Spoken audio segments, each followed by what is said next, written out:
Rentetan rudal Rusia menghantam lapangan terbang di Vinnytsia, Ukraina Tengah. Serangan ini menimbulkan kebakaran hebat. Rusia menyatakan telah menggunakan senjata presisi tinggi jarak jauh, sehingga lapangan terbang milik Angkatan Udara Ukraina di Vinnytsia tidak dapat lagi digunakan. Namun Ukraina menyebut serangan itu menghantam bandara sipil. Presiden Ukraina Volodymyr Zelensky menggunakan kesempatan ini untuk kembali meminta negara-negara barat agar memberlakukan zona larangan terbang di atas Ukraina, supaya mencegah lebih banyak lagi serangan Rusia. Sedangkan Kementerian Pertahanan Rusia menegaskan kembali ancaman presidennya, Vladimir Putin. Negara manapun yang menawarkan lapangan terbang kepada Ukraina untuk menyerang Rusia berarti telah ikut campur dalam konflik. Rusia menyatakan serangan-serangan udaranya telah sukses menghancurkan infrastruktur militer Ukraina. Rusia pun mengklaim makin intensif menyerang sejumlah kota di Ukraina bagian tengah, utara, dan selatan. Chernihiv di utara, Mykolaiv di selatan, kota kedua terbesar Kharkiv, serta wilayah pinggiran ibu kota Kiev mendapat rentetan tembakan. Irpin terletak 24 km dari Kiev. Sejumlah warga, termasuk anak-anak, tewas akibat serangan Rusia di kota ini. Hari ke-11 invasi militer, Perserikatan Bangsa-Bangsa mencatat 364 warga Ukraina tewas dan 759 orang terluka. Selain itu, lebih dari 1,5 juta warga Ukraina mengungsi akibat perang. Rusia pun mengklaim kendaraan-kendaraan lapis bajanya berpatroli di wilayah sekitar ibu kota Kiev. Sebelumnya, selama beberapa hari, iring-iringan kendaraan militer Rusia sempat terhenti di ruas jalan 25 km luar Kiev.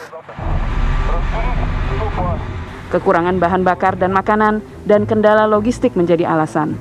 Di samping juga cuaca dan kondisi medan yang berlumpur. Menurut pejabat senior pertahanan Amerika Serikat, konvoi pasukan Rusia ini mendapat serangan dari pasukan Ukraina yang menggunakan tembakan darat dan rudal anti-tank pemberian dari negara-negara barat.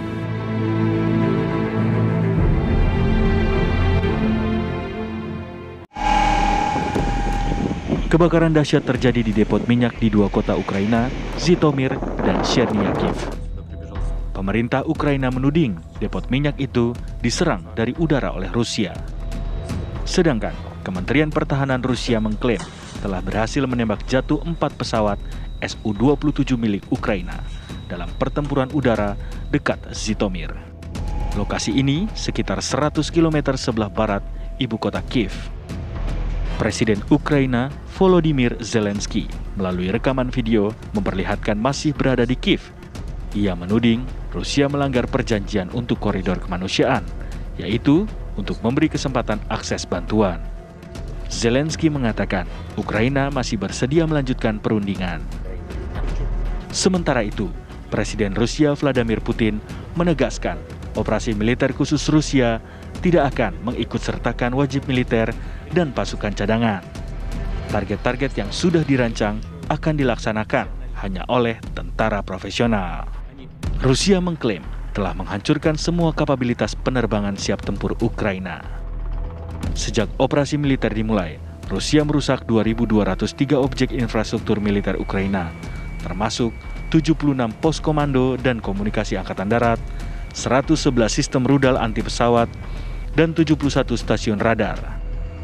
Rusia juga mengklaim telah menembak 69 pesawat di darat, 24 pesawat di udara, serta 62 kendaraan udara tak berawak. Sejumlah kota Ukraina porak-poranda.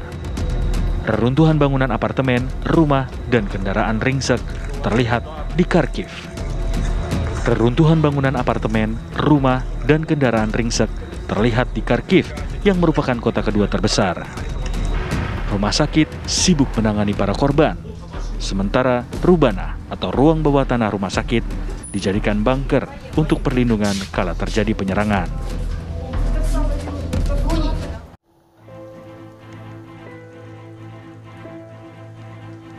Sebuah blok perumahan 5 lantai ambruk di kota Kharkiv setelah diledakkan pada hari Minggu oleh pasukan Rusia. Keesokan harinya, warga berdatangan untuk mengambil sisa-sisa barang mereka dari puing-puing. Sementara yang lain berada di rumah sakit dengan luka-luka akibat pecahan peluru. Serhi datang untuk mencari barang-barangnya di apartemen 2 kamar yang dihuni bersama keluarga. Istrinya terluka dan masih dirawat di rumah sakit. Да, и мне слезы, я военный, ну, бывший военный пенсионер, мне слезы бегут, жену осколком вчера поранила, в 4-ке лежит, 4-ки кое-как спаслись. Сейчас она там, я здесь, пытаюсь что-то наводить порядок какой-то. Rumah sakit darurat Kharkiv adalah salah satu dari lokasi yang ditempati oleh para korban luka akibat penembakan. Irina bersembunyi di garasi Selasa lalu ketika sebuah peluru meledak dan melukai kepala serta tangannya. Мы прятались в гаражах, и попал снаряд. Прямое попадание в голову. Ahli bedah saraf Olga Pogorelova tidak dapat menahan air mata ketika menceritakan pasien yang berjuang untuk tetap hidup saat dirawat di rumah sakit. Понимаете, как всех пациентов, которые поступают и могут ходить, конечно, все хотят домой к своим родным и близким. Вот. А те, кто не могут идти, те, конечно, остаются здесь. Мы, к сожалению, таких подсчетов не ведем просто. Понимаете? Когда больше, когда меньше. Так что... Olga menambahkan dokter tidak dapat melacak berapa banyak korban luka yang dirawat. Dia sendiri belum bisa beristirahat sejak hari pertama invasi Rusia.